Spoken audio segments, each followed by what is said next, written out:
Ultimate stardom ఉన్న hero Pawan Kalyan. ఈయన నుంచి మూవీ వస్తే అంచనాలు ఎలా ఉంటాయో మనకు తెలిసిందే. మూవీ రిజల్ట్ ఎలా ఉన్నా పవన్ కళ్యాణ్ మేనరిజంతో పాటు బాడీ లాంగ్వేజ్ ఎనర్జెటిక్‌గా ఉంటుంది. కథ నచ్చితే ఎలాంటి డైరెక్టర్‌కైనా ఛాన్స్ ఇచ్చే నైజం ఇతడిది. అలా 'బంగారం' మూవీకి తమిళ దర్శకుడు ధరణికి ఛాన్స్ ఇచ్చారు. కథ, స్క్రీన్ ప్లేతో పాటు దర్శకత్వ బాధ్యత తీసుకున్నాడు ధరణి. పవన్ కళ్యాణ్‌కు 'ఖుషి' తర్వాత సరైన సక్సెస్ లేని టైంలో ఈ 'బంగారం' హిట్ ఇస్తుందనుకున్నారు పవన్ కళ్యాణ్ అభిమానులు. 2006 వేసవిలో భారీ అంచనాల మధ్య రిలీజ్ అయింది 'Bangaram'. Pawan Kalyan entry, comedy timing, కుక్కపిల్ల కోసం ఫైట్ చేసే సీను, ఇంటర్వెల్‌లో హీరో ఎద్దుకు పైకి ఎక్కే సీన్ గూస్ బంప్స్ తెప్పిస్తుంది. పెద్దారెడ్డి పాత్రలో ముఖేష్ రిషి, ఫ్యాక్షనిజం లీడర్ భూమారెడ్డి పాత్రలో అశుతోష్ రాణా ఎక్స్‌ట్రార్డినరీగా నటించారు.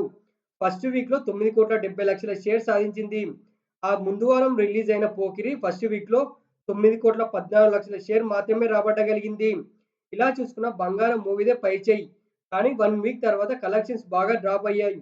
చూడడానికి 'బంగారం' మూవీ చాలా బాగుంటుంది. సాంగ్స్ కూడా చార్ట్ బస్టర్‌గా నిలిచాయి. మాస్ ఎలిమెంట్స్ మెయిన్ ఎసెట్‌గా నిలిచాయి. అయినా కానీ బాక్సాఫీస్ దగ్గర మూవీ యావరేజ్‌గా మిగిలింది. కొన్ని ఏరియాస్‌లో 70 రోజుల నుంచి 100 రోజుల వరకు హౌస్‌ఫుల్‌గా రన్ అయింది. అసలు 'బంగారం' అనుకున్న రేంజ్‌లో ఆడకపోవడానికి 5 కారణాలున్నాయి. ఆ 5 రీజన్స్ ఏంటో వీడియోలో తెలుసుకునే ముందు మీరు మన ఛానల్ ఫస్ట్ టైమ్ చూస్తున్నట్టయితే వీడియో లాస్ట్ వరకు చూసి లైక్ చేయండి. అలాగే సబ్స్క్రైబ్ అయితే చేసుకొని పక్కన ఉన్న బెల్ ఐకాన్ యాక్టివేషన్ అయితే చేసుకోండి. నేను చేసే ప్రతి వీడియో మీకు నోటిఫికేషన్ ద్వారా స్పీడ్‌గా రీచ్ అవుతుంది. ఇప్పుడైతే మనం మన వీడియోలోకైతే వెళ్దాం. Number 1 routine story. ఈ సినిమా కంటే ముందు సంవత్సరమే 2005లో రవిబాబు దర్శకత్వంలో తెరకెక్కిన 'సోగ్గాడు' సినిమా కథలా ఉంటుంది. వేరే వాళ్ళ ప్రేమను బ్రతికించడానికి ఈ హీరో కష్టపడడం బాక్సాఫీస్‌ని గెలిచే పాయింటే కానీ, వేరే వ్యక్తిని ప్రేమించే యువతి పాత్రలో హీరోయిన్ ఉంటేనే ప్రాబ్లమ్. పవన్ కళ్యాణ్ కాకుండా ఈ హీరో పాత్ర ఇంకెవరైనా చేసుంటే రిజల్ట్ ఇంకోలా ఉండేది. అలా అని పవన్ కళ్యాణ్ నటనకు పేరు పెట్టే ఛాన్సే లేదు. Number 2 sentiment. పవన్ కళ్యాణ్ అంతకుముందు నటించిన 'సుస్వాగతం', 'ఖుషి', 'తమ్ముడు' సినిమాలే కాకుండా 'జానీ' లాంటి ఫ్లాప్ మూవీలో కూడా సెంటిమెంట్ సీన్స్ చాలానే ఉన్నాయి. ఈ 'బంగారంలో' అలాంటి సీన్స్ లేకపోవడం ఇంకో మైనస్. కంట్లో నీళ్లు తిరిగే సన్నివేశాలు కాదు కదా! మనసుకు ఆ ఫీల్ తెచ్చే సీన్ ఒక్కటి కూడా లేదు. పవన్ కళ్యాణ్ సినిమాలో సెంటిమెంట్ సీన్స్‌కు కొదువే ఉండదు. ఫ్యామిలీ ఎమోషనల్ సీన్స్ పెట్టే స్కోప్ చాలానే ఉన్నా దర్శకుడు అవేవి ఆలోచించకుండా పూర్తిస్థాయి యాక్షన్ చిత్రంగా మలిచాడు. 2006లో తెలుగు సినిమాలకు, తమిళ్ సినిమాలకు డిఫరెంట్ చాలానే ఉండేది. దర్శకుడు తమిళవాడే కావడంతో టాలీవుడ్ దర్శకుల ఫేవర్‌లో ఆలోచించలేకపోయారు. నెంబర్ 3 హీరోకు జోడీ లేకపోవడం. 'మీరా చోప్రా' ఎంట్రీతో పవన్‌కి జోడీ అనుకుంటాం. కానీ ఇంటర్వెల్‌లో రివీల్ అవుతుంది. హీరోయిన్ వేరే వ్యక్తిని ఇష్టపడుతుందని. 'రేమా సేన్' ఉన్న కొన్ని సీన్స్‌కే పరిమితమయింది. 'రేమా సేన్'తో అయినా 2 సాంగ్స్ పెట్టి చిన్న లవ్ ట్రాక్‌తో కొన్ని సీన్స్ చూపించినా సరిపోయేది. పవన్ కళ్యాణ్ అప్పటి వరకు నటించిన అన్ని చిత్రాలకు భిన్నంగా హీరోయిన్‌ను పెట్టే ఛాన్స్ లేదన్నట్టుగా చూపించాడు. ఏదో చివర్లో తృషను చూపించాడు దర్శకుడు. Number 4 climax.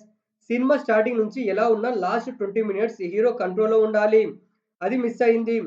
క్లైమాక్స్‌లో హీరో కనిపించకుండా చాలా సేపు మీరా చోప్రా చెల్లి మీద మెల్ డ్రామా ప్లే అవ్వడం ఇలాంటి సీన్స్ తమిళంలో చెల్లుతాయేమో కానీ తెలుగులో కష్టమే.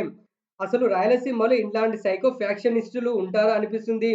ఏ సినిమాలోనైనా క్లైమాక్స్‌లో హీరో డామినేషన్ ఉండాలి. మిగతా ఆర్టిస్టులది కాదు. ఏదో విలన్స్‌ను ఈ హీరో చంపడానికి క్లైమాక్స్ చిత్రీకరించినట్టుగా అనిపించొద్దు. మూవీ మొత్తం పవన్ భుజాలపైనే నడుస్తుంది. క్లైమాక్స్‌లో ఆ టెంపో మిస్ అయింది. సో, క్లైమాక్స్‌లో కొంత హడావిడి ఉన్నప్పటికీ నార్మల్‌గానే ముగిస్తుంది. Number 5 equation. 'బంగారం' కంటే ముందు వారమే రిలీజ్ అయిన 'పోకిరి'తో పోల్చారు ఆడియన్స్. అదే శాపంగా మారింది. 'బంగారం' ఫస్ట్ వీక్‌లో ఔట్‌స్టాండింగ్ కలెక్షన్స్ రాబట్టి సెన్సేషన్ క్రియేట్ చేసింది. కానీ 'పోకిరి' ప్రభంజనం ముందు నిలబడలేక యావరేజ్‌గా మిగిలింది. ఓన్లీ పవనిజంతోనైనా బిగ్గెస్ట్ సక్సెస్ అవుతుందనుకున్నారు. 'పోకిరి' ఇండస్ట్రీ హిట్ అవ్వడంతో 'బంగారానికి' మైనస్‌గా మారింది. అయినా కానీ నిర్మాతలకు, బయ్యర్లకు నష్టాలను ఏం మిగిల్చలేదు. 4 కోట్ల లాభాలనైతే అందించింది. ఓకేనా ఫ్రెండ్స్, వీడియో అయితే నచ్చిందనుకుంటున్నాను. ఈ 'బంగారం' మూవీ పైన మీ అభిప్రాయం ఏంటో తెలియజేయండి. మీరు మన ఛానల్ ఫస్ట్ టైమ్ చూస్తున్నట్టయితే వీడియో లాస్ట్ వరకు చూసారు కదా! నచ్చితే లైక్ అయితే చేసి సబ్స్క్రైబ్ అయితే చేసుకొని పక్కనే బెల్ ఐకాన్ యాక్టివేషన్ అయితే చేసుకోండి. నేను చేసే ప్రతి వీడియో మీకు నోటిఫికేషన్ వచ్చే స్పీడ్‌గా అయితే రీచ్ అవుతుంది.